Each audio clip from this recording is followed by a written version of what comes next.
أعوذ بالله من الشيطان اللعين الرجيم. بسم الله الرحمن الرحيم. In the name of God, most merciful, ever merciful, and may God's peace and blessings be upon His holy Prophet Muhammad and the purified members of his household and progeny. Allahumma salli ala Muhammad wa ali Muhammad wa ajil farajahum. Brothers, sisters, respected viewers, Assalamu alaikum jami'an wa rahmatullah wa barakatuh.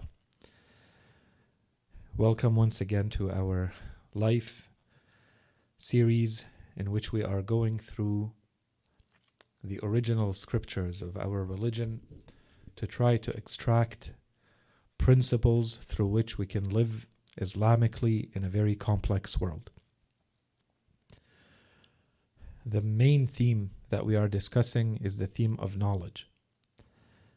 After we explained the importance of knowledge and reason in Islam, we said that there are two conditions that have to be met for knowledge and rationality to be considered Islamic, to be considered aligned with the teachings of Islam. The first one is that you intend to use knowledge for the reasons that Allah subhanahu wa ta'ala wants you to use them. That you are not seeking knowledge to learn knowledge, to share knowledge. You're not doing that only for worldly gains. You're doing that to live in the way that Allah subhanahu wa ta'ala wants you to live. And we call that sincerity. That you do that for the sake of God. The second condition is that knowledge must lead to action. In Islam, it's not sufficient, it's not enough for you to accumulate information in your memory, in your mind, and consider that to be knowledge. This is not the full meaning of knowledge in Islam. Knowledge cannot stop at the amount of information that you carry in your mind and in your memory. Anything, any piece of information that you learn, for it to be truly knowledge, according to the definition of Islam, must show in your behavior. It must show in your conduct. It must change the way you see the world. It must show in the manner in which you carry yourself in the world. And we call that action. So where do we start with action? The first most important piece, based on what we had said until that point, is therefore my first action concretely must become that I seek knowledge, that I learn knowledge. And so I become a learner. And that's why we said we are now going to start kind of a mini topic in our series, in this theme of knowledge, that will lead to building the knowledge community. The knowledge community is going to be made up of the learner. So we talked about the learner in perhaps around 15 lectures, the teacher and the scholar, and then the community. And once we're done talking about all of those pieces, then we have a general idea of what our religion has said, what are the general teachings of our religion about how a community is built and the importance of knowledge in that community. That's where we're headed. So we spoke about the learner. What does it mean to be a learner in Islam? The importance of the learner. From the more spiritual and deeper meanings of the learner to the very practical considerations of being a learner, including how you manage your time and how you eat and so on and so forth, being part of a group and the seriousness that you give to your studies and when to study and what to study. And we have not spoken in detail about the types of knowledge and how to prioritize them yet. This is coming, inshallah. So this part is done. The second part, therefore, becomes the teacher. And we said we're trying to focus on trying to look at this from two angles. The first one is that now that you have acquired the knowledge, you are going to become the teacher. That's one.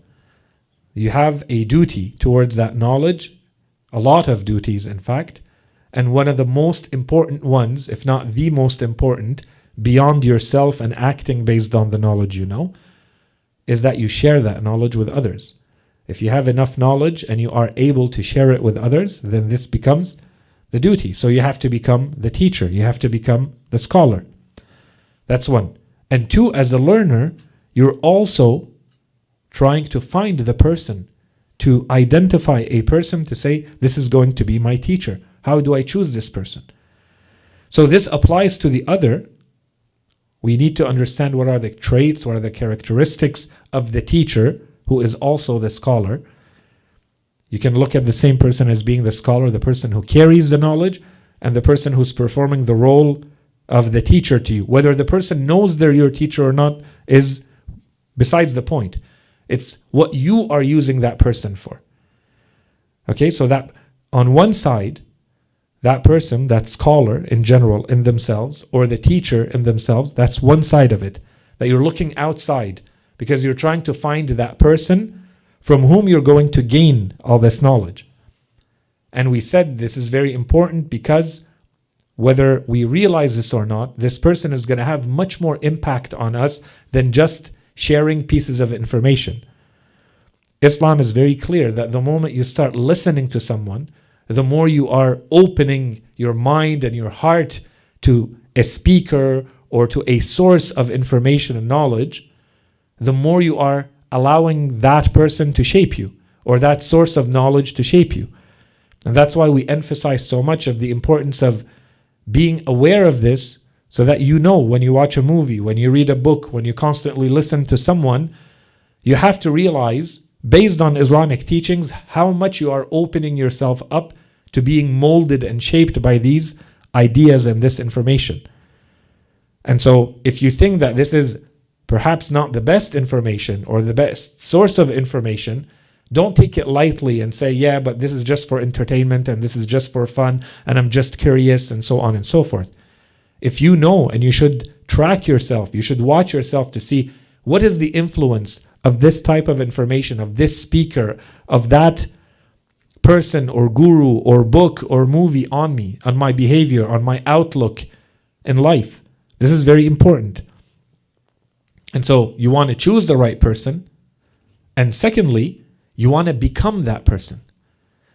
Whether you want to or not, the moment that you carry the information means that you now have a duty to share it.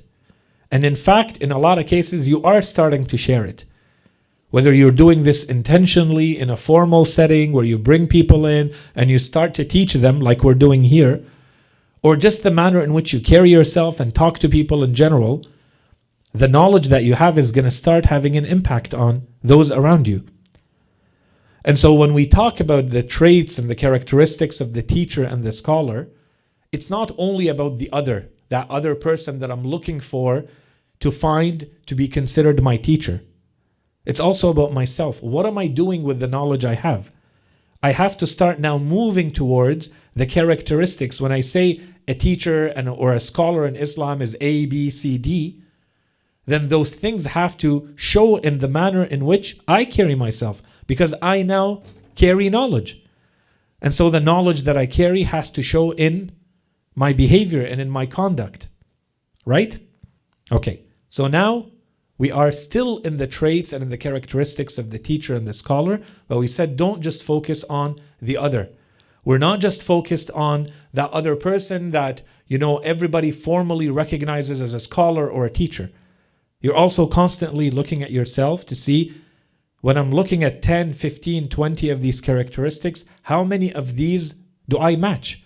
How many of these do I find in myself? Because now I am on this path of seeking knowledge, of learning. Okay, so after all of this, we started to focus specifically on some characteristics, some traits of the scholar, the teacher, the person who carries knowledge in Islam. We spoke about the importance of God-fearing. We spoke about the importance of piety. We spoke about the importance of not being obsessed with this world. We spoke about the importance of prioritizing the afterlife. And we also spoke about a few general traits that have to do with how people learn from you. That you have humility and compassion and patience and modesty. We spoke about those, and inshallah we're going to continue on those today. The second theme about the scholar and the teacher had to do with our social duties. So this goes beyond the duty of the knowledge itself towards me. When I carry knowledge, that knowledge means that this has to bring me, in short, closer to God. That was the first conclusion. What we concluded from the second part is that regardless of this, because this has to do with me and wanting to get closer to God with that knowledge, okay? Beyond that, or regardless of that point, and whether I accept this role or not for myself in society, in our community, we saw that our religion says that there is a social duty with knowledge. That people recognize you as being someone who carries knowledge. And even if they don't, God recognizes you as someone who now knows things. You may know a little and you may know a lot, but you know something. That knowledge means that you now have a social duty. In the first part, you had an individual duty. That had to do with yourself. I know, therefore I have to go closer to God with that knowledge.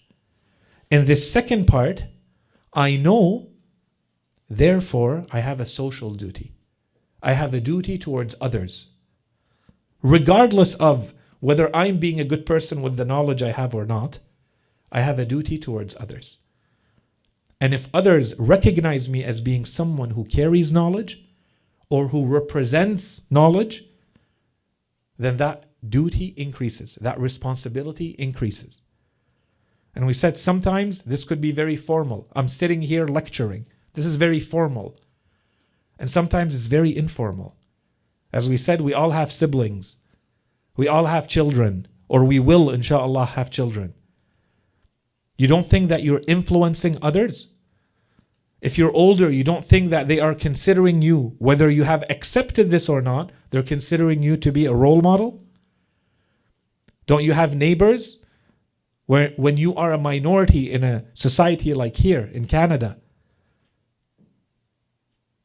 don't your neighbors recognize you as representing your religion? Whether you have accepted this role or not, this is how society views you. This is how your community views you. This is how your family members view you. Your friends view you. You are a Muslim. You carry a certain amount of knowledge. Therefore, you have a duty towards that knowledge. Regardless of what you want to do with it yourself, God recognizes that you know things, and therefore you're going to have to act in a certain way. Beyond yourself, because that behavior is going to affect others. It might invite and welcome others to the truth and to want to be like you, to learn from you, to be influenced by you, or the opposite. It's going to push them away because this is what they're associating. They associate you, the role model, they associate you, the representative of religion, the representative of Ahl al-Bayt, whatever it may be, they associate you with Islamic knowledge. Whatever and however much or little you carry of that Islamic knowledge internally, that's how it's viewed. And so you have a social duty, a social responsibility beyond the individual responsibility. And inshallah, this point has been made clear. That's what we spent a few lectures on. And the reason we're emphasizing on this is because when we went to look at the narrations, the reports that talk about, we haven't talked about the rewards of the scholars and the teachers yet. We're keeping that till the end. But we spoke about some of the punishment reserved to the evil, the bad, the arrogant, and so on and so forth, scholar and teacher. And we saw how in the narrations there's an insistence that the worst of the creatures in the eyes of Allah subhanahu wa ta'ala are the evil scholars. The worst of people are the bad scholars. Why? The worst of people in punishment in the afterlife are the bad scholars. There's a huge punishment reserved for the person who is a preacher or a lecturer or so on and so forth, who invites people to religion, who is recognized as a scholar or a teacher of religion, and who does not act based on their knowledge. We said that here the discussion is different. It's not just because you carry the knowledge. It's because there's a social dimension. You are impacting others. It's not just about yourself and what you do with the knowledge. You don't want to worship God or come closer to God with that knowledge. That's up to you. You're free to do so. But that you're impacting the lives of others, that you are becoming a reason why people don't come to the truth.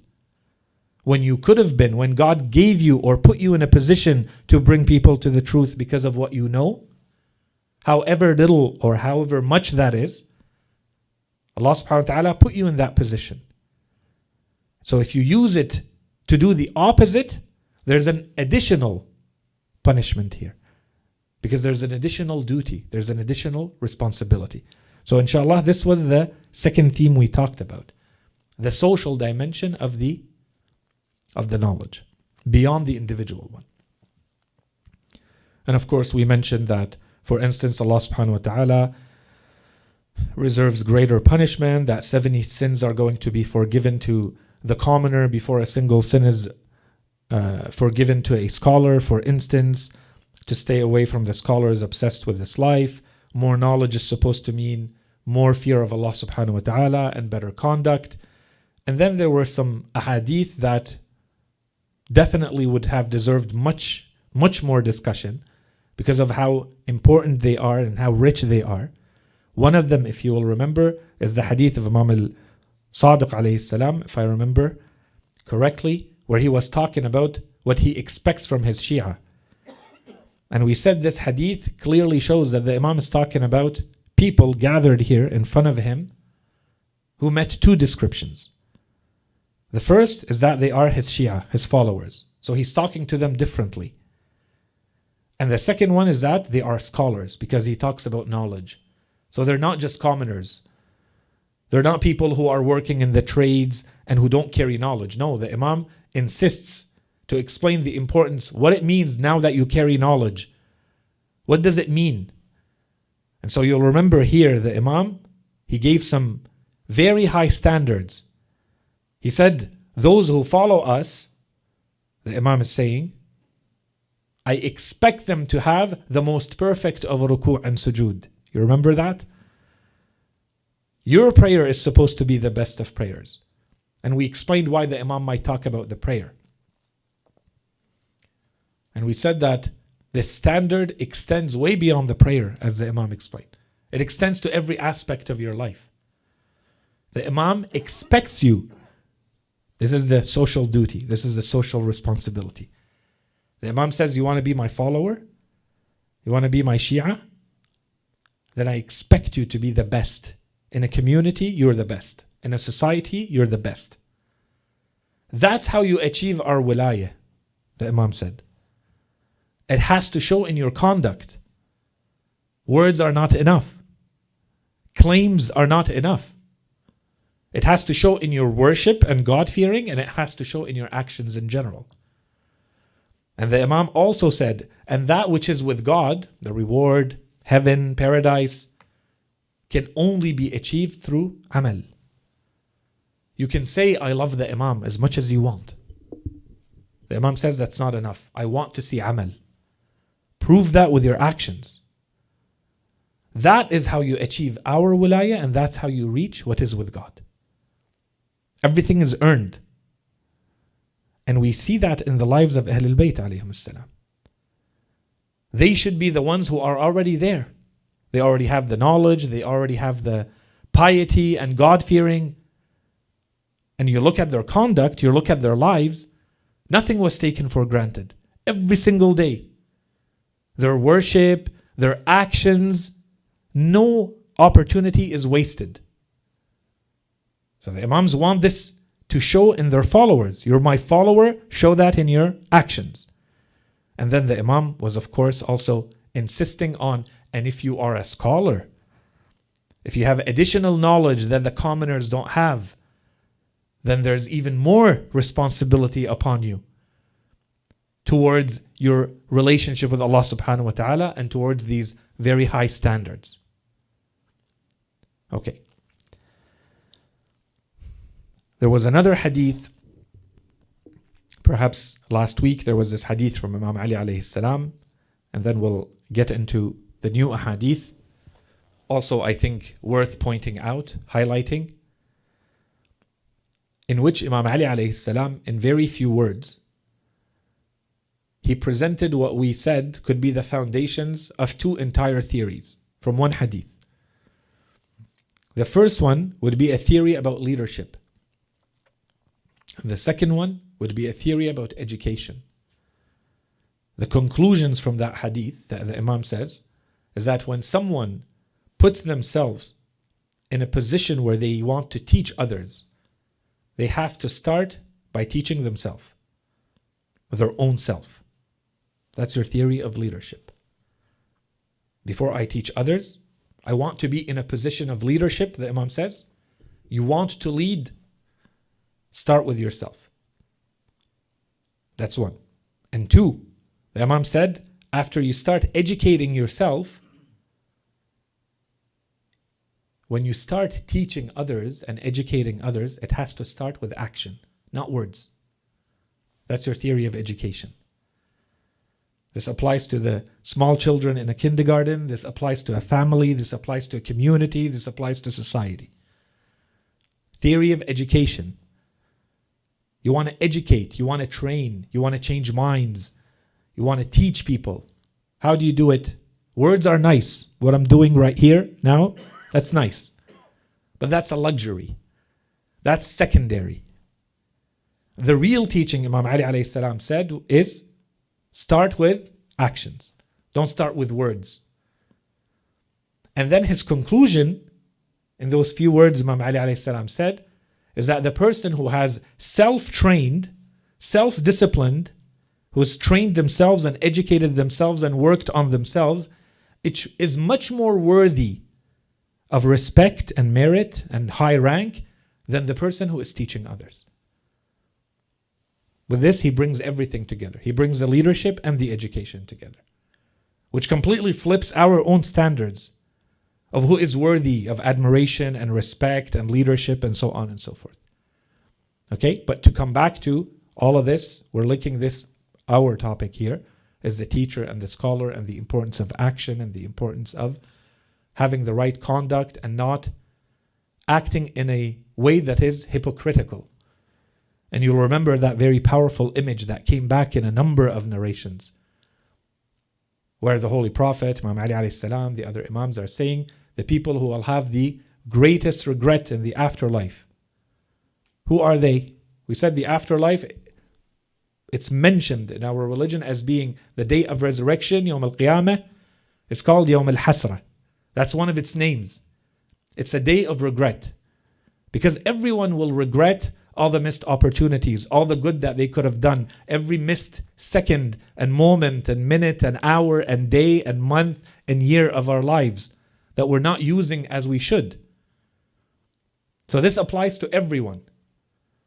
But then the ahadith say, but the ones who will feel the greatest of regret, we can all come up with all sorts of things on who might feel the greatest of regret.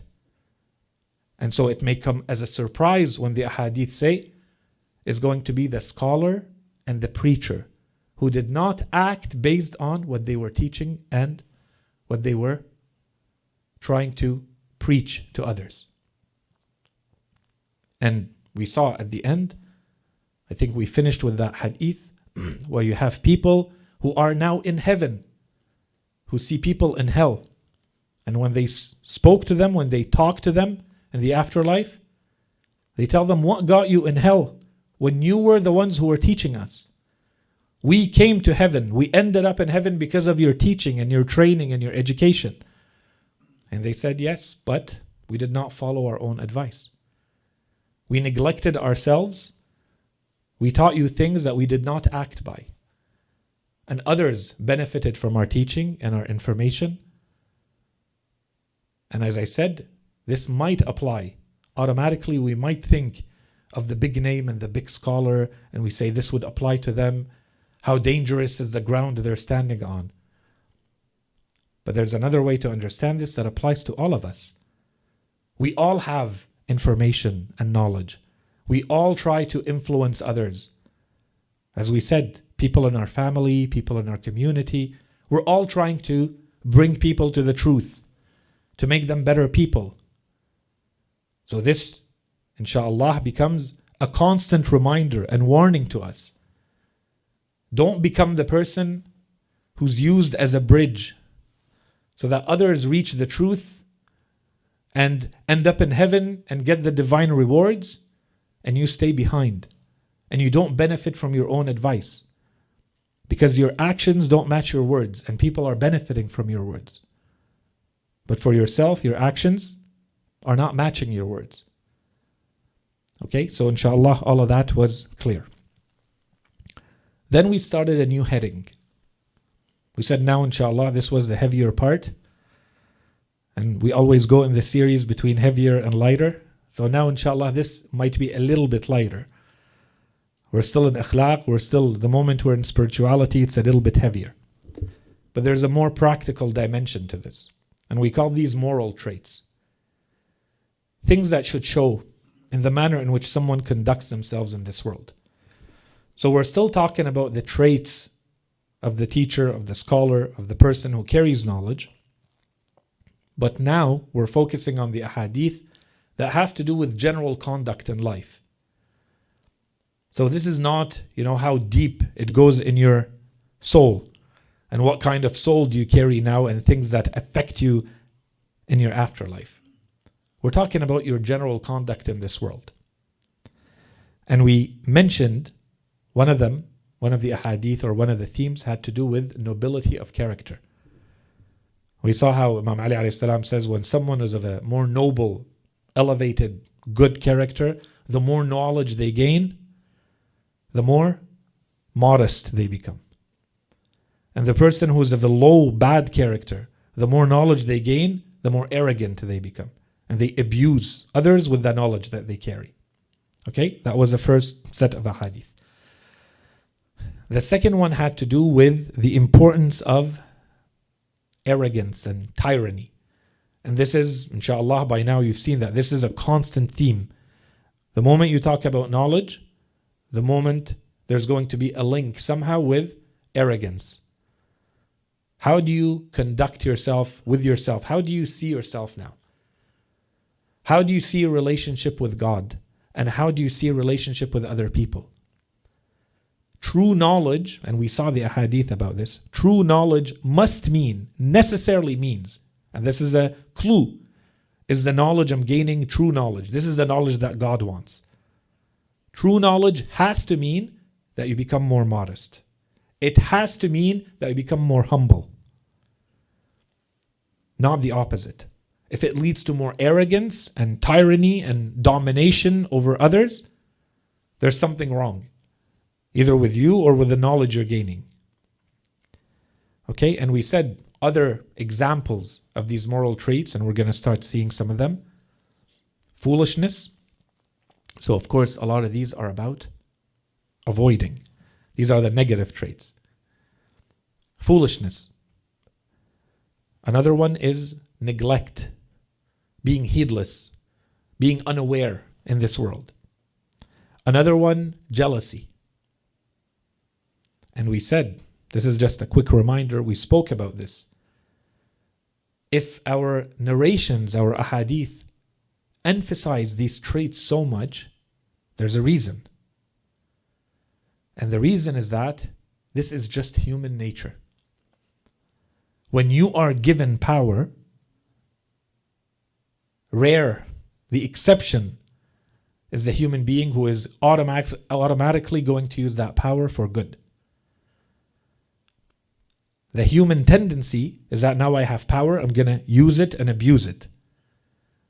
إِنَّ الْإِنسَانَ لَيَطْغَى أَنْ رَآهُ اسْتَغْنَى. Allah subhanahu wa ta'ala says the moment the human being feels that they have, istaghna is not only to have possessions, it's to feel self-sufficient. The moment the human being feels that they're sufficed, they're good, they transgress. Rule. This is human nature. What will prevent that? Self-discipline. Where does self-discipline come from? Religion. That you can't just follow your desire blindly. You may want to use it that way. You may want to dominate because you have the power. Who's going to stop you? And this is why we linked, when we spoke earlier, this social responsibility of knowledge. You saw the ahadith. Two other areas were mentioned. One of them was rulers or political power. And the other one was those who are wealthy or monetary power. They were linked with the ulama. If they are good, most people will be good. If they are bad, most people will be bad. Why? Because they have that much influence. This is power in society. The human general tendency is that the moment you have this type of power, unless you restrain it and you have the discipline to keep it in check and to control it, it's going to lead to things like arrogance, jealousy, being completely unaware and heedless and distracted in this world. And we're going to see other things related to knowledge in these moral traits that we're going to look at. Okay, so we spoke about this. This is just a reminder. So the first hadith, and I apologize for the longer recap. When people join, I try to add a little bit more of what we covered, inshallah, so that you know what we've covered and where we're going with this. So the first hadith from Imam Ali alayhi salam, you're going to see two of these moral traits highlighted. Foolishness and ghafla, heedlessness, being unaware. Imam Ali alayhi salam says, لا يكون السفه والغرة في قلب العالم. I'm going to say it in the second version of this hadith. The second version is لا يكون السفه والعزة في قلب العالم. So it's just a dot. So if you know the history of the Arabic language and how the hadith were written, you might find at times these different versions of the same hadith. It's the same word, except that if you put the dot on the ayn, it becomes a ghain, and if you put it over the ra, it becomes a zai. So the same word is ghirra or izzah, and they mean two different things. So Imam Ali alayhi salam is saying, foolishness, according to the first version, foolishness and heedlessness, and we can explain that, being unaware, being neglectful, being forgetful, being distracted. So foolishness and this trait, gharra, they will not combine, they will not be found together in the heart of a scholar. According to the second version, foolishness and izzah, arrogance, and perhaps in the meaning of tyranny, that you feel superior to others. Foolishness and arrogance will not be found together in the heart of a scholar. What do these words mean? First, when the Imam says foolishness, and this is the whole topic that we're discussing here, if the person is truly a scholar, it needs to show in their general character, in their general conduct, the manner in which you carry yourself in the world. And this is going to open a huge discussion. If you have a certain amount of knowledge, the moment you start understanding your place in the world, that you have a God, that God has created you for a specific purpose, you cannot live in the same way as someone who does not have that worldview. You can't live in the same way as someone who believes that when you die, everything ends. That there is no reward and no punishment for every act, every thought, everything that you do in this world. This needs to show. So how aware are you of this? Safah in Arabic means someone who acts in a way that is not compatible with reason, with rationality. The Quran uses the term. At some point it says, don't give your money to the sufaha. The money that God has given you, don't give it to the sufaha. What does it mean? If someone does not have the maturity, the ability to reason properly, they're going to waste that money. So you keep that money and you spend on them, the Quran says. Why? That's the importance of rationality. Create a system of social care, of welfare, social welfare, so that those who are not responsible enough to use their money in a wise way are being taken care of appropriately and in a just way. This is their money, or your money, do not waste it on them, because they will not know how to use that money. This is a fiqhi, this is a legal notion. But this applies to everything. Our religion gives a lot of importance to your ability to use your reason. So when the Imam says this foolishness, this way to act in a way that does not match reason, rationality in the world, should not be found in the heart of a scholar. Why? It doesn't match, and this is where it gets very real, very quickly for all of us. It doesn't match for me to believe in God and believe in the afterlife, understand that death is coming, that everything I do in this world means something, that it equals a reward or a punishment from Allah subhanahu wa ta'ala, and to live in a way as though all of that is not the case. That's not very rational. You either believe in that, you either believe that there's a God watching you every moment, or you don't. So how aware are you of this? Do you act in a way that shows that you believe in this or not? So we can say this at a very high level. We can say this in your life in general. If I were to look at your life, let's say we live 80 years in this world. If I were to look at your 80 years all put together, does it show in general that you believed in a God, that you knew that death was inevitable, that you knew that there's an afterlife, there's a heaven and a hell and justice, and Allah subhanahu wa ta'ala is the judge himself, or not? That's one way to put it. And perhaps that's the easier way to put it. It becomes a lot more real and a lot more hard and a lot more serious if, instead of looking at our whole life in general, if I were to look, for instance, at a day, or a week, or an hour, or minute by minute. This is where we start seeing, are you living foolishly?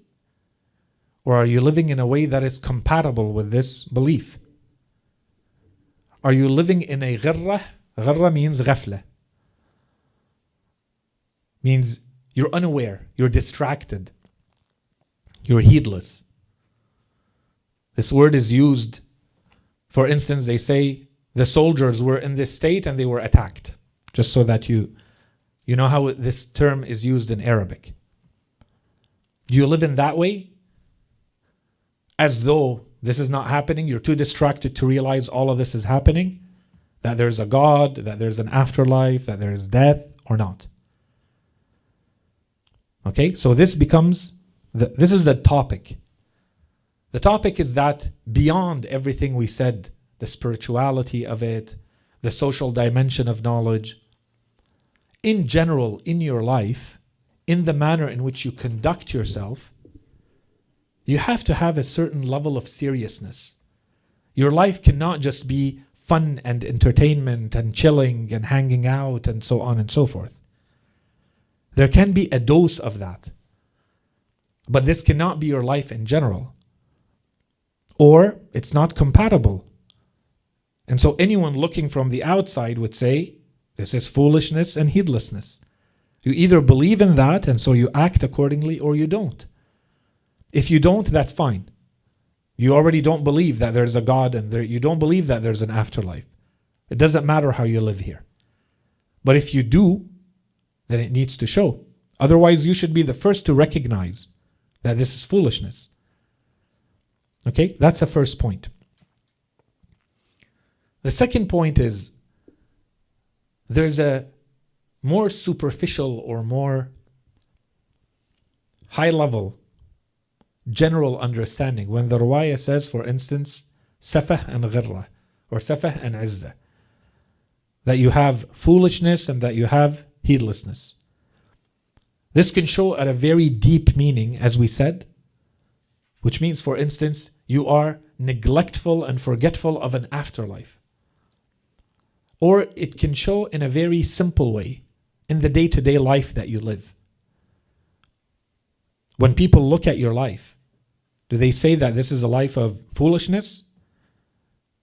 You're kind of just going around in life unaware without purpose, aimlessly, randomly moving along?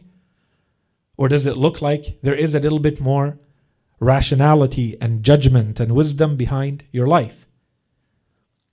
Okay, so that's a second point related to this hadith. A third one. This third point has to do with if we want to really fully apply this condition, the standard of this hadith. If I want to really apply it, as I said, for instance, if I want to look, let's say at the level of a day. If we were to sit back and look at our days, each one of us would sit and look at, let's say you take a week or a month, and you analyze or you track or you journal. How did I spend my time in that day? How many hours did I do A and B and C and D? How much energy went into? How much thought went into? How much money went into each one of these activities? How important is this in my life? How important is that in my life? If we were to do this for ourselves, and if we were to do this for others, we, I think, would all agree that this is a very high standard to meet. The Imam is saying, you will not find any of these two traits in the heart of a scholar. You won't find any of it. That is a very high standard. Because I think any one of us, if we were to look at our lives, or we would look at the lives of others, we would say there's some of it, perhaps an acceptable amount of it. And to each of us, we will justify what's the acceptable amount. Is it 15 minutes? Is it 4 hours? Is it 10 days? It doesn't matter. To each of us, we're going to have a standard. But the full application of this, we agree, is going to be very, very high. So there's a first point and a second point I want to mention regarding this very high standard. The first one is that when I apply it to others, this is not going to be found in perfection anywhere. Does it mean that therefore there are no scholars? No. All it means is that the perfect model that we're looking for, if it's not there, we have to accept what comes as close to it as possible. And when I am stuck, I need to go find the knowledge, and I need to go find what I need from others where I find it. And this is a point we made much earlier in the series. We said first you must gain anything that is of use to you from others, go gain it. Knowledge, go gain it. Ideally, you're gaining it from the person who is perfect. Full piety, full God-fearing, full detachment from the world, full representative of the truth in every way. If that's impossible to find, does it mean therefore you don't look for knowledge? No.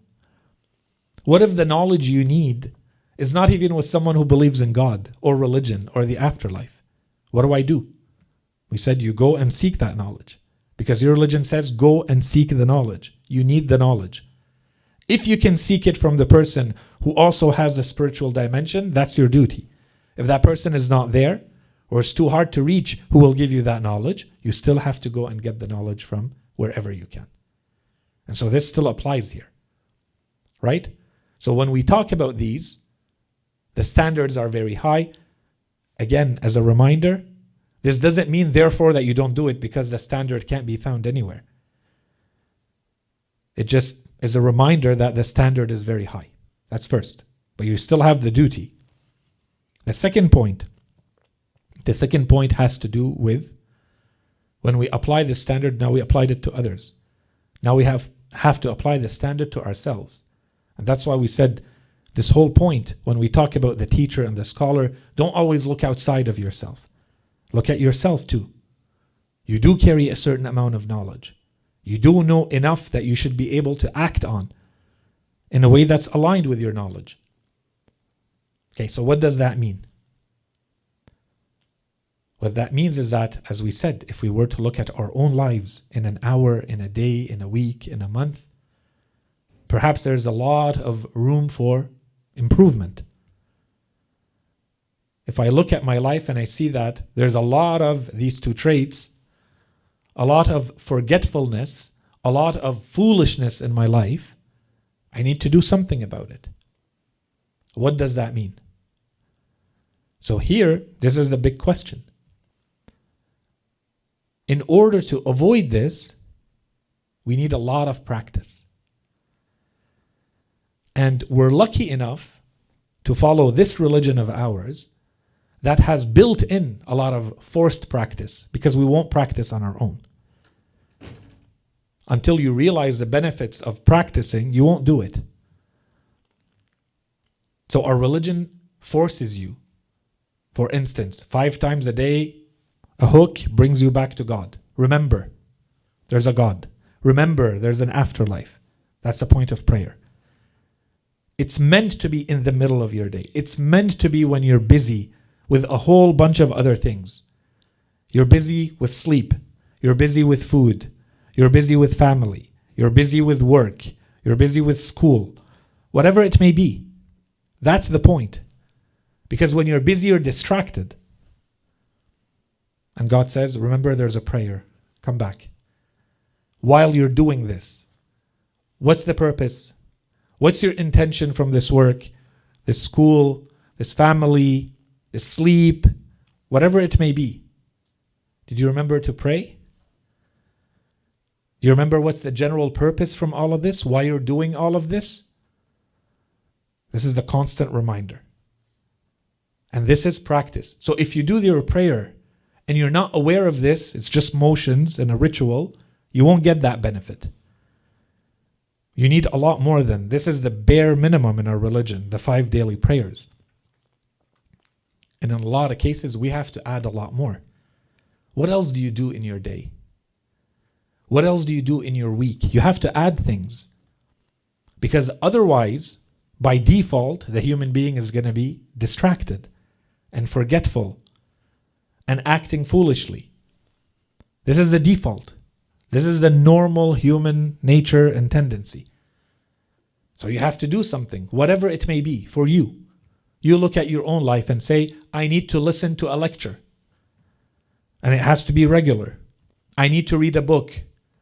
I need to recite a few verses of the Quran every day and think about them all day. I open my day with 5 verses of the Quran and I try to keep those 5 verses in my mind all day. And try to see what do those 5 verses mean for me in my day. It doesn't matter what it is. But if you do it in a ritual way, and it has no meaning, then this is not going to serve as a reminder. And if you want it to serve as a reminder, one, you have to be aware. You're doing this with intent. That's the niyyah. That's the point of the intent. One. And secondly, when you do this, you have to add a little bit of regularity to it. If you do it once, it's not enough. It's not going to make a dent. Once in a blue moon, occasionally, it's not going to make a dent. It has to be regular. In the case of our prayer, God deemed that it has to be 5 times in a single day. And that's just the bare minimum. And that's why none of our imams pray 5 times a day. The Holy Prophet never prayed 5 times a day. The minimum was the 50 in a day. Why? Because that's just the bare minimum. And they want to be a lot more aware. They want to be a lot more in the state of not being forgetful. If you go back to the narrations that talk about the importance of reciting the Quran every day, the first rank is reciting how many verses a day?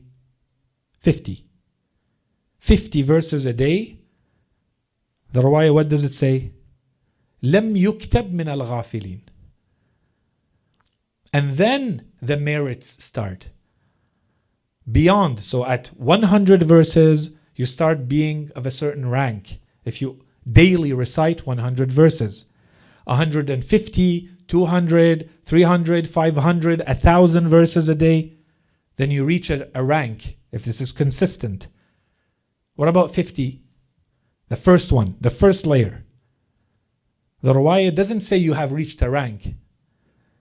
The riwayah says you've been rescued from being written, being registered, being deemed of those who are forgetful.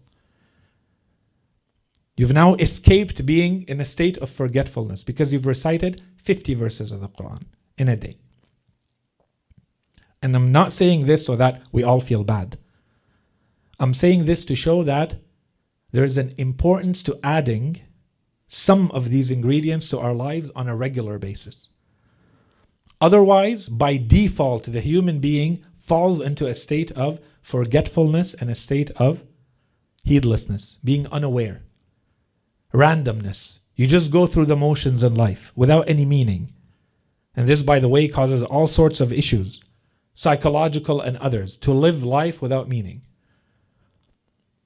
Okay, in any case, that was the second point. The third point related to this.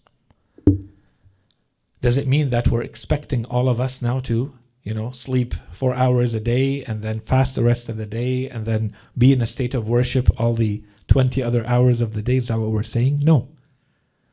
Can you study and work and hang with your families and your friends and entertain yourself and rest and play and laugh? Can you or no? Of course you can. But it has to be done in a way that you don't consider that now to be a life of foolishness. That's first. That's the low standard. Whatever your standard is, what's an acceptable level for you? I leave that to you. I can't tell you what it is for you. You should know. You should decide how much is a good amount to sleep. Maybe 12 hours of sleep a day is too much. Maybe 7 meals a day is too much. That's one. How much time do you spend watching TV? How many movies in a day or a week or a month? How much do you spend on that? How much energy goes into hanging out and chilling?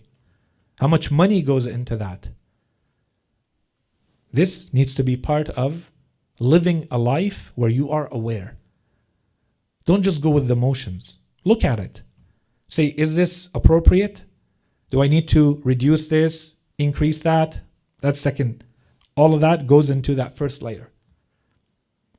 The second layer of this, when I look at my days, when I look at my activities, the second layer of that is that when I do all of these things, it's not just that I spend the appropriate amount of time by my standards, the appropriate amount of energy, the appropriate amount of money. That's all good. That's all fine. But the second layer should be that even while I'm doing this, I'm not in a state of complete foolishness and forgetfulness. So while I play, while I work, while I laugh, while I hang out, whatever it is that I'm doing, while I chill, God is still there. God doesn't go away. So that I never forget that God is there. Even while I'm playing, even while I'm working, even while I'm chilling. It's not that when I chill, there's no more God, and I'm completely heedless, and I can fall into any type of foolishness. But this is where we say this is the importance of practice. This is not an automatic state. This is someone who have self-disciplined, who have trained themselves, that when I'm in any state, Allah subhanahu wa ta'ala is with me. And so I'm doing something that I believe Allah subhanahu wa ta'ala allows. Our imams have said this. We have talked about time management, and we'll come back to time management. Our imams say, go, entertain yourself, rest. Rest enough that you feel enough power and energy and motivation to come back renewed and recharged to worship God better in some ahadith. If you're feeling all the time under stress and under pressure and you can't perform in any way in your life, that's an issue. Ahl Bayt alayhim as-salam talked about this. Go and rest, so long as it's in halal. Go rest. Go do whatever is entertaining and fun and restful to you. Do it all. But during that time, also remember that God is also watching. When you watch the movie, remember God is watching. When you chill with your friends, remember God is watching. God is always there. And this awareness means that you're not in a state of forgetfulness. I'm not going to go beyond and say, perhaps you are in a state of worship even while doing this. But this is the dhikr. One of the meanings of dhikr, وَلَذِكْرُ اللَّهِ أَكْبَرُ. the remembrance of God is even greater, the dhikr of Allah is even greater than performing the worship, act of worship such as the prayer, is that no matter what's happening, you are in a state of remembering Allah subhanahu wa ta'ala. Now, of course, if you are wearing your ihram and you're performing the tawaf, the circumambulation around the Kaaba, and you are fully focused on that, of course, generally speaking, a human being is going to be a lot more focused on God at that moment than perhaps, chilling with your friends watching a movie. But there is a way to do both while remembering that Allah subhanahu wa ta'ala is there. And that's why we're saying it doesn't disqualify. We're not saying that because you are a good Muslim, you're a good mu'min, that none of this can happen in your life. And this is not the point of the hadith. That you are a scholar, therefore none of this can exist in your life. You carry knowledge, therefore you can no longer have any fun. You can't chill and you can't have fun and you can't spend time with family or friends and entertain and play and so on and so forth. We're just saying that it's not done in a way that you or someone who knows looking at it would say this is foolishness. That this is heedlessness, forgetfulness of the things that matter. And perhaps one last point and we'll stop here. Going back to the first topic we began with when we started talking about the scholar. Before talking about the teacher and the scholar in Islam, we said we're going to make one introduction. Open bracket, close bracket. One quick introduction. We asked a question. We said this is not how this is usually taught, but we need to keep this in mind. Very important. The introduction was, who is the true scholar in Islam? Who matches the description of the true teacher or the true scholar in Islam? And in short, so that we don't repeat 2 or 3 lectures we spent on this, we said it is only the person that God assigns as the scholar and the teacher. You remember that. And what about everyone else? To the extent that they match this, they are a scholar and they are a teacher. Because they're not infallible. Because there is always room for error. Because there is always room for something lacking and missing. When we looked at the ahadith, we saw a number of these ahadith. Ahlul Bayt alayhim salam spoke about this themselves. Perhaps this is another hadith. You look at this hadith, the Imam Ali alayhi salam saying, in the heart of the scholar, there is no foolishness, and there is not an ounce of arrogance or ghirra, forgetfulness. Who does this apply to? The infallible. One more example of this notion that we presented, that the more your rank, your merit, your worth is to represent Ahlul Bayt, or represent the person that God says, this is the teacher, this is the scholar, and in their absence, you follow the others. Who are the others? The ones who most match them. They are in truth, they don't stand alone by themselves, those others. Those others are like arrows. The greater the scholar is, the more of a clear arrow they are to bringing you back to Ahlul Bayt, bringing you back to the Quran, bringing you back to the Prophet. The more they do that, the more they are a scholar. The more they are infallible, in other words. Because that part is 100% guaranteed. It's infallible. What about the rest? The rest is human effort, with everything that entails. Okay, so this becomes, it's just a allusion and a link to something we said before, but the hadith to me falls under that category. Inshallah, we're going to talk about the other traits when we meet again. We spent a little bit too long on this one, but I think it was worth it. Inshallah, we're going to talk about hilm, or one way to... Hilm is a very interesting word in Arabic that is very difficult to translate. There's no match for it directly. I'm going to translate it as something like compassionate patience. That you're able to endure patiently something while displaying compassion and mercy. That's hilm. Sometimes it's also translated as wisdom. Okay, so we're going to talk about that trait. We're going to talk about the importance of silence for the person who carries knowledge. And there's other things related to jealousy and other moral traits, inshallah, we'll talk about. As we said, these have to do, there's a dimension for these that is spiritual. And we're not focused on the spiritual. We talked enough about the spiritual. There's a dimension of these that has to do with psychologically being able to influence others. That's important. And there's a dimension of this that has to do with yourself. And what does this knowledge mean for you? And that this needs to show in your conduct. It has to have an effect, not only spiritually on you, but in the general manner in which you carry yourself in the world. And the moment you have knowledge, as we said, you have power. And that power means that there's always a risk of abusing it. There's always a risk of using it in the wrong way. And so when the Imams, for instance, when we talked about the importance of modesty, we said because the human tendency is to use power for arrogance. Use the power to dominate.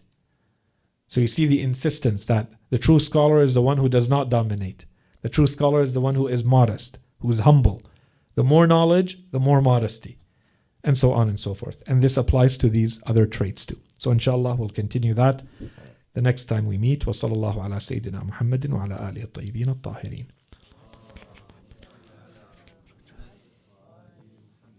Any questions, concerns, comments?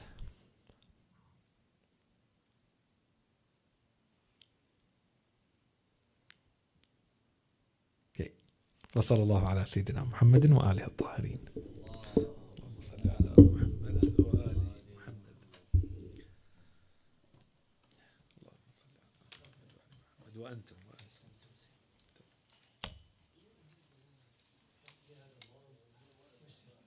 It's a long question. It's not a question, huh?